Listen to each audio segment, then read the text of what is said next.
YouTube channel, Quezon Province, Realty TV. Okay, it's me again, Miss Geraldine Villarasa. Okay po, nandito pa rin po ako sa isang barangay dito po sa Tagkawayan, Quezon. Meron pa rin po akong iba-vlog na isa pa rin pong property. Siya po ay 1.8 hectares, matured, CLOA title. Then along Barangay Road po siya. Mula po doon sa town proper ng Tagkawayan, Quezon hanggang dito po sa property ay nasa 7 kilometers ang layo niya. Then yung nga po makikita po ninyo sa vlog ko kanina or sa video ko kanina na karamihan po naman sa kanya is cemented road. Then meron naman pong part na rough road. Ano po? Medyo lang po kasi talaga nagiinulan dito sa amin sa Tagkawayan, kaya medyo po maputik talaga yung mga rough road na nadaanan namin kanina. Pero mas lamang pa rin po sa kanya is cemented road. Then ito pong property ay may frontage po siya dito sa Barangay Road na nasa more or less po ito ay 60 meters ang lapad dito sa Barangay Road na to. Yan pong natututukan na yun ng aking camera. Yan po yung Barangay Road na papunta po dito sa area. Okay po, tara po at sisilipin natin ang 1.8 hectares ng Tagkawayan, Quezon. Okay, ayan po ang mga nyog niya. Nakalinyada po yung mga nyog niya. Ano po, dito po yung start ng property. Eto kuya, no? Etong may Madrid cacao na to. Yan po ang start po ng property. Ito pong may Madrid cacao na yan na tinututukan ng aking camera. Then papunta po yan doon. Almost flat po yung property. Then pagdating po doon sa medyo padulo na yon, medyo lang po siya nag-slant ng konti.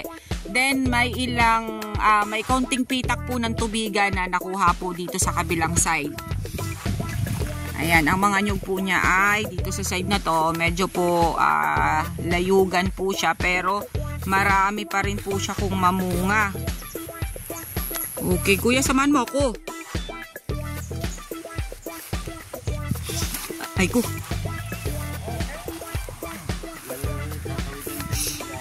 Okay lang po. Ayan po siya, oh.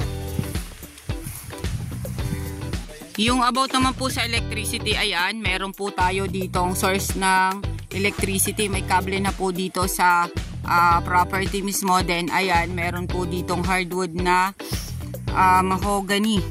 Then, ayan po ang mga nyug niya. Flat na flat po dito sa may Barangay Road. Ayan, nakalinyada po talaga ang mga nyug niya, oh. Oh, yan yung pong papuntang yan dyan. Yan po yung area.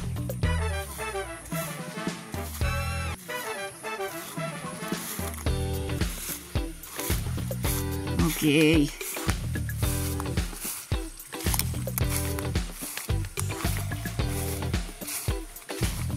Yan, yung mga kawayan na yan.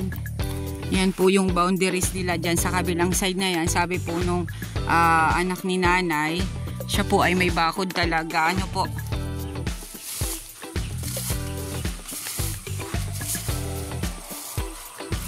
Then, ito po yung palaya na nahagip niya dito sa kabilang side na to. Ayan. Medyo lang po talaga siya matinik. Marami siya pong makahiya. Ayan. Ayan po ang mga nyug niya. Napakaganda po ng mga nyug niya dito, oh.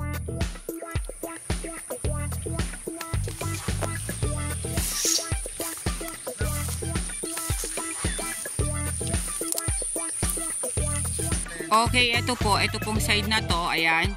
Pwede nyo po itong gawing fish pond kasi may sapa po doon sa boundaries po ng property. Ayan.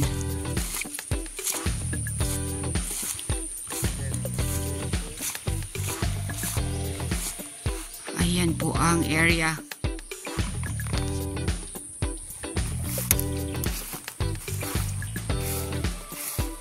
Medyo po talaga nagiinulan ngayon kaya medyo po mahirap maglakad. Ano po, hindi po ako makapaglakad ng maayos at hindi ako makapagsalita ng maayos kasi tinatansya ko po yung aking nilalakaran at baka po ako'y madulas. Pero napakaganda po nung area.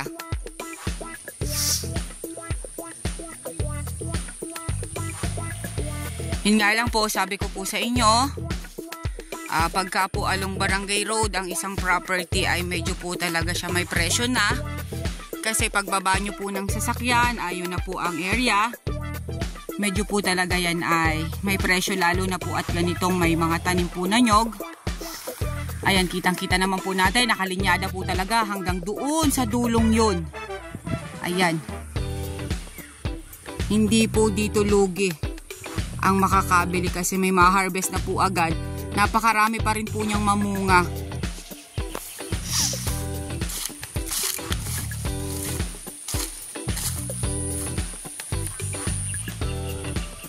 Ayan po siya.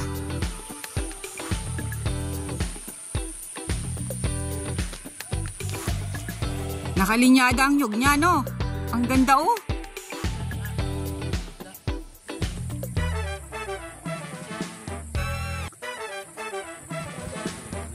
Oo, pahaba.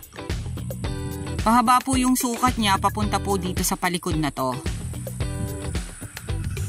Ayan po, yung pong kalabaw ay hindi po yan kasama sa bilihan. Ano po, yan po ay nakitali lang dyan. Ito po yung medyo tumabas pa po dito sa palayan na to. Sabi nga po nung anak ni nanay, dito po sa padulong to ay tumabas po yung kalsada. Ay, yung pong tupalayan. Ayan. Then yung po kaninang ipinakita ko sa inyo, pwede po nyo yung gawing fish pond kasi yung tubig po doon is unlimited. Galing po doon sa sapa, doon sa boundaries. Ano po? Ayan. Napakaganda po nung area. Tumago nga muna kayo sa may nyug at baka kayo ang mabinta ko. Ayan po. Yan pong side na yan po yung Barangay Road. Nandyan po ang Barangay Road. Kita naman po natin na napakaganda po nung nyug. O, hanay-hanay po talaga siya.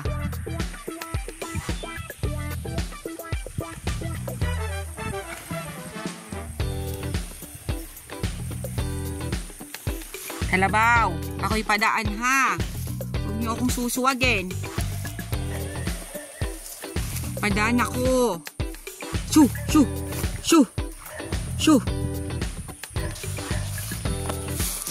Ayaw niyong umalis? Tatakbo ko pag ayaw niyong umalis. Ayan, napakaganda po talaga nung area, oh.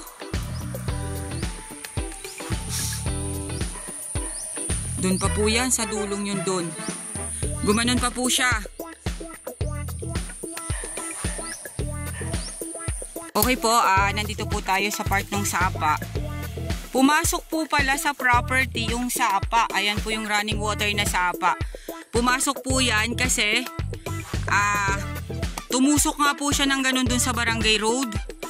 Kasi nga po, ang boundaries naman po nila dun is yung mahogany. Then po ganyan po siya, may bakod po siya. Then eto po yung sapa sa loob po mismo ng property. Kaya yung pinakita ko po sa inyo kanina na pwedeng gawa na fish pond, dito po siya nakatutok sa sapang ito na nasa loob ng area. Linis lang po ang kulang sa kanya, then okay na po siya. Then yan pong mga kawayan na yan, kasama pa rin po yan sa area po. Maganon po ang sapa dun sa kabilang side na yon. Then ito pa rin po yung area. Ayan pa rin po siya. Sa makakabili po nito, magkakaroon na po kayo ng income kada 45 days. Kasi ayan nga po, may mga nyog. Maganda rin po siyang mamunga. Kasagaran pa rin po siyang mamunga ngayon. Malalaki pa rin po yung buo ng nyog niya. Then yun nga po, hindi po tayo mahihirapang mag-harvest nito kasi kapantayan naman po yung property. Then dun lang po sa may dulo, medyo po siya nag-islant ng konti. Then yan nga po, linyadang-linyada po talaga yung mga tanim niya.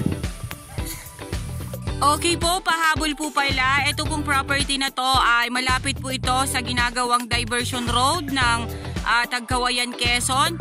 Yung pong dulo ng property na to, nandun na po ang laylayan ng diversion road na ginagawa. Ano po?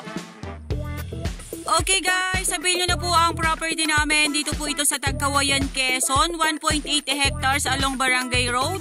Then mula po doon sa town proper ng Tagkawayan, Quezon, nasa 7 kilometers po ang layo niya.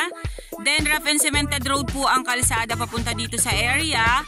Then ang frontage nyo po sa Barangay Road is nasa 60 meters more or less ang frontage niya. Then almost flat po yung area. Source of water po niya is sapa na running water. May konting pitak po ng palayan na nahagip dito sa property.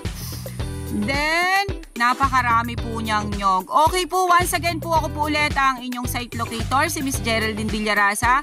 Muli po ako maglalambing, pa-like and share po ng aking mga vlog. And pa-subscribe na rin po ng aking YouTube channel, Quezon Province Realty TV. Okay po, yung pong title nito is Matured Cloa. Buhay po ang nasa titulo. Mamaya ko na lang po ilalagay sa details ko kung magkano po ang price. Mag-uusap po muna kami ni nanay. Okay po, thank you po for watching.